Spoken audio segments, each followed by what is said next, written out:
Peste Istango, Renée Stapp, Jehog Jeshkadosh, Muscogee Does. So my name is Renée Stapp. I am a citizen of the Muscogee Nation in God's country of Oklahoma. I know it sounds like I'm from South Dakota, right?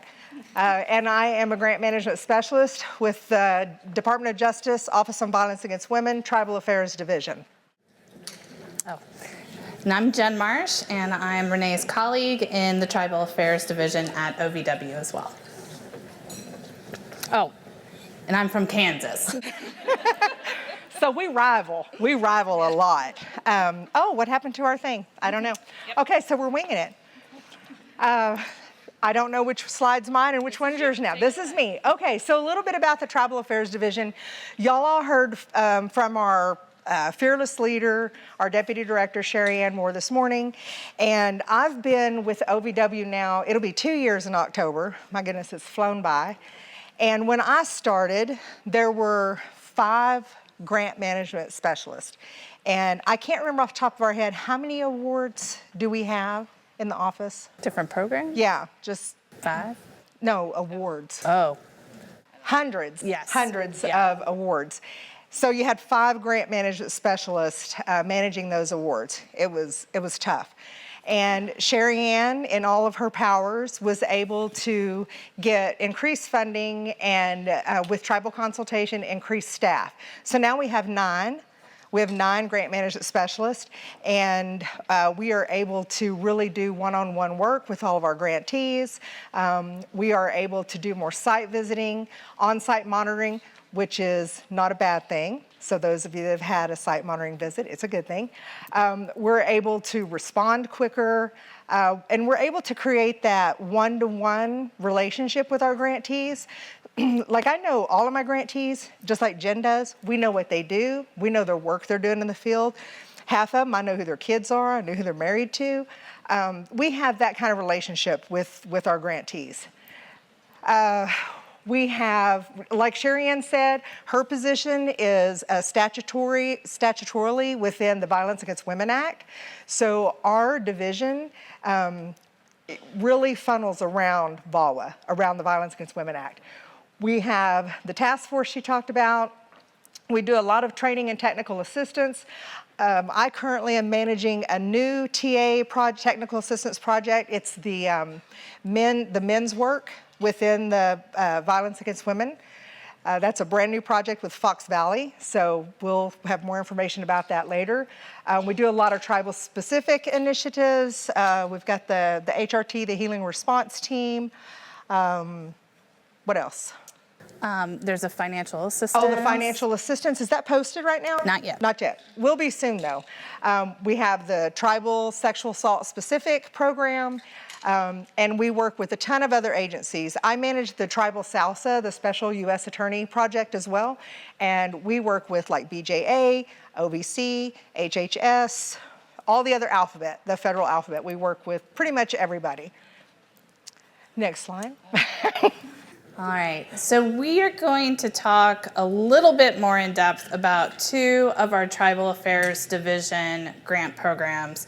And then in the breakout sessions, sorry, our computer's just spinning. Yeah. And then in our breakout sessions, immediately following this, anybody who wants to talk about specifics and nuts and bolts related to how to apply for these opportunities, Renee and I will be there. We could do a Q&A. We can walk you through some of the resources we have for applicants during those breakout sessions.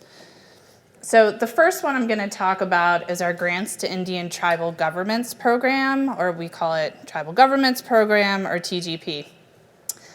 How many folks in here have OVW funding currently? Okay, so some hands. How many folks in here have no idea if you have OVW funding? Okay, that's a couple hands. Okay. How many people work with programs that have OVW funding?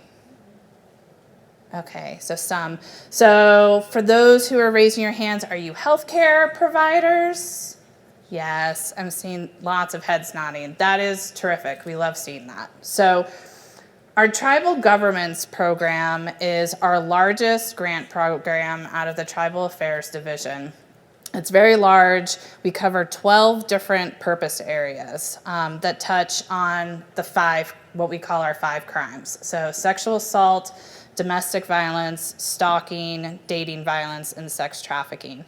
So what I like to tell folks who are thinking about applying is that if you are considering any services related to responding, supporting, improving responses related to those 5 crimes, chances are Tribal Governments program is a good option for you. Now, to be eligible to apply for the Tribal Governments program, you need to be a tribal government or a designee of a tribal government or a tribal consortium. But what that also means is that in implementation of these projects, a lot of times our grantees need partners, like all of you in this room. I know I spoke to some folks who were part of CASA. I know some grantees that partner with CASA to do supervised visitation and exchange programs for their DV clients. Obviously, the health settings, our sexual assault nurse examiners and forensic exams are also examples of those partners. There are some examples up here, and I just listed a few of what tribal governments can do. You can do shelter, emergency shelter, transitional housing, so at least 6 months of housing. Recently, through Tribal Governments program, we've allowed minor renovations of spaces. So if a tribal government had a space or a location that perhaps was doing casework and social services, but they needed to convert the space to serve victims of crime, the Tribal Governments funds can do that. We can pay law enforcement salaries, prosecutors, judges, caseworkers, behavioral health services. It has to be specific to our crimes. Right, but all of those services have to go back and be specific to the 5 crimes that I mentioned. Just for context, we have about 200 grantees currently that receive Tribal Governments program funding, so it is pretty large in scope. The other program that I think is relevant to the crowd here is our Tribal Sexual Assault Services program, so TSASP. TSASP solicitation is currently open, just throwing that out here. So if you Google OVW, open solicitations, or OVW funding opportunities, you'll come to a page that has the TSASP solicitation. So we encourage folks to take a look at that. But with TSASP, you can do these services outlined here. So survivor outreach, you can do your support groups, culturally based healing and support, which Renee is going to talk about in just a moment. Also, building that MDT, or some folks call them CCRs, right? Our coordinated community, multidisciplinary teams that really wrap their arms around those survivors and help them with all the services, the comprehensive response that we want for victims. You can't do SARPs. You can't do SART. Right. Renee's like, but it can't be specifically a SART. So we do have the prohibited activities up there, which also is something that we can talk about more in our breakout groups. How do we take these different funding streams and blend and braid them in a way that allows you to do or meet the needs of your community? So Tribal Governments program, that is something that's allowable. I mentioned Googling here, but the link for the OVW solicitation, so all of our open funding opportunities is listed here at the top link, if you guys want to snap a photo of it. And the second link provided is our OVW applicant resources page. This is kind of a gold mine. I know that applying for federal funding can be a little daunting at times. Sherry Ann touched on the fact that we are doing a lot to try and revise our process for applying for funding to make it easier, more intuitive. And we have all sorts of resources, trainings, templates, pre-application webinars all here on this second link.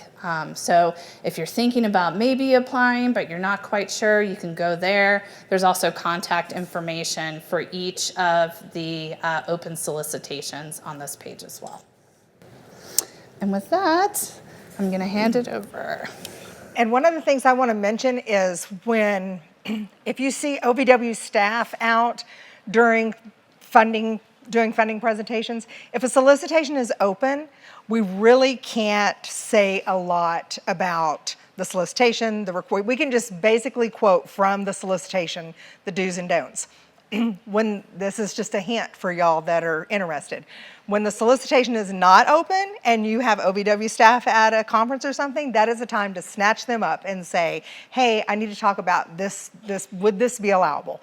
Then we are able to have those conversations. But when something's open, we can't really discuss with you the do's or don'ts. And one of the things that Jen didn't mention that I always like to brag about when she's talking about streamlining the app, she actually, for the first time, she created a template, like a narrative template. So you know how you have to, for those of you that have ever written a grant, you will get this, but if you have to write all of these things, these purpose areas with these headings, and it's really daunting and there's a lot to it. So she streamlined it with a template that basically has, this is the purpose area, and has a place for you to fill in and says, tell us what you want to do connected to this purpose area. I mean, it is, and then when you read back through it, it's so much easier to read. So kudos to Jen, because that really has made our job easier as well in trying to navigate how to better support grantees. All right, so let's talk about some of the culturally specific appropriate services. And one of the things I want to say is, as a tribal citizen and also as a federal employee, you know, we walk in two worlds as tribal citizens, and I have to be mindful of that hat sometimes.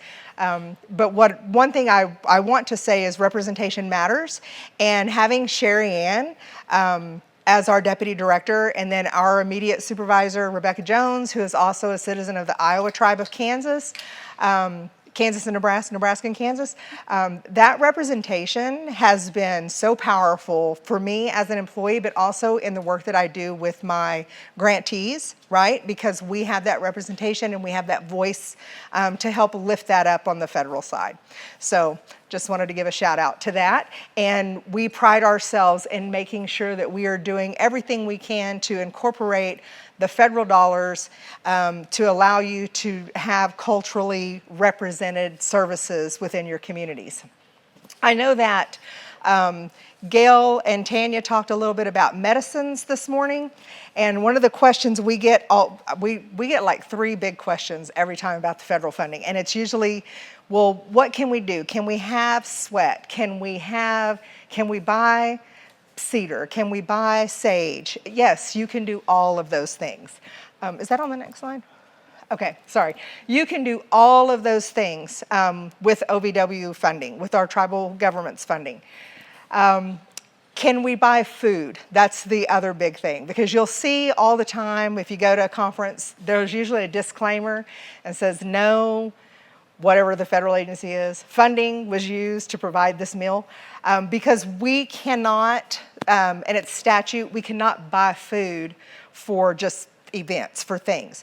Now, if you're a service provider and a grantee and you're hosting a talking circle for your clients, for your victims and your survivors, food is absolutely allowable to be purchased with federal dollars. If you have a shelter or transitional housing, you can absolutely buy food for those clients. You can buy food for your shelter. Those are allowable expenses.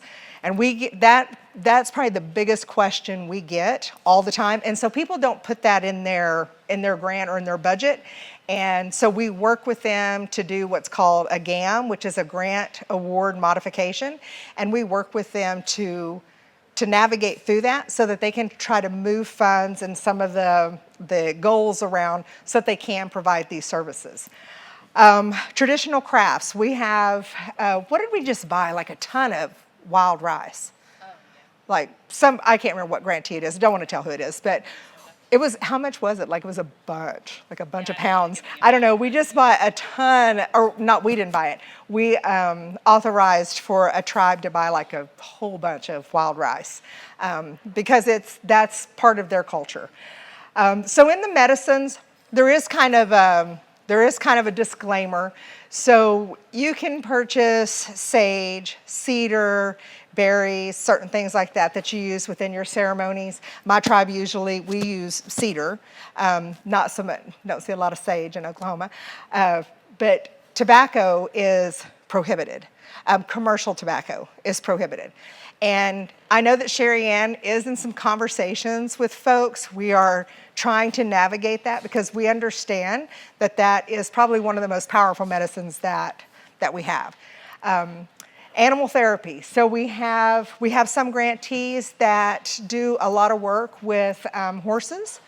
That is also allowable. So there are a lot of things that victim service providers can do that tie into each individual tribe's culture that's related to healing.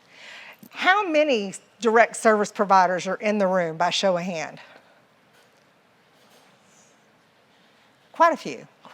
Okay, all right, I was just curious. And we can talk more about that. In our next session, we're going to discuss things, but we're also just going to kind of have a Q&A for those folks that are interested in OVW funding so that you can ask us questions and we can answer them right there for you. You're up next. There's citations that we have for this on our notes, but something I think probably most folks in this room already know is that culture is a protective factor. So and there's so much research